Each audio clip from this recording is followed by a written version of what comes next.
রাজশাহী বিশ্ববিদ্যালয়ের চূড়ান্ত আবেদন সম্পর্কে জানব। ইতিমধ্যে রাজশাহী বিশ্ববিদ্যালয়ের প্রাইমারি আবেদন কিন্তু সম্পূর্ণ হয়েছে এবং অনেকের প্রশ্ন হচ্ছে আমরা প্রাইমারি আবেদনে সিলেক্টেড হয়েছি কিনা সেটা জানবো কিভাবে। সেটা হচ্ছে রাজশাহী বিশ্ববিদ্যালয়ের ওয়েবসাইটে আপনাদেরকে জানিয়ে দিবে, প্লাস আপনাদের ফোনে হচ্ছে SMS যাবে। আর রাজশাহী বিশ্ববিদ্যালয়ের চূড়ান্ত আবেদন শুরু হবে প্রথম ধাপে 11ই ফেব্রুয়ারি থেকে 15ই ফেব্রুয়ারি এবং দ্বিতীয় ধাপে হচ্ছে 18ই ফেব্রুয়ারি থেকে 20ই ফেব্রুয়ারি এবং তৃতীয় ধাপে হচ্ছে 23ই ফেব্রুয়ারি থেকে 24শে ফেব্রুয়ারি। এই 3টি ধাপে হচ্ছে আপনারা চূড়ান্ত আবেদন করতে পারবেন।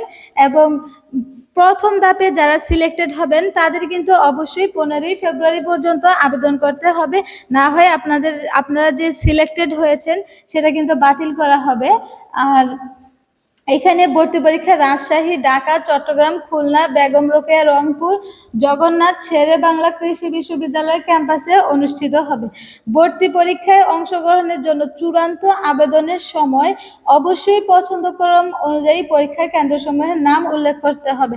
অর্থাৎ আপনার বাড়ি থেকে কোন কেন্দ্রটি কাছে বা আপনার যাতায়াতের সুবিধা যেখানে, সেই ক্যাম্পাসটা কিন্তু আপনি কি করবেন, নির্বাচন করবেন। অর্থাৎ রাজশাহী ছাড়াও আপনি ঢাকা, চট্টগ্রাম, খুলনা, বেগম রোকেয়া, রংপুর, জগন্নাথ শেরে বাংলা কৃষি বিশ্ববিদ্যালয়ে ভর্তি পরীক্ষা দিতে পারবেন।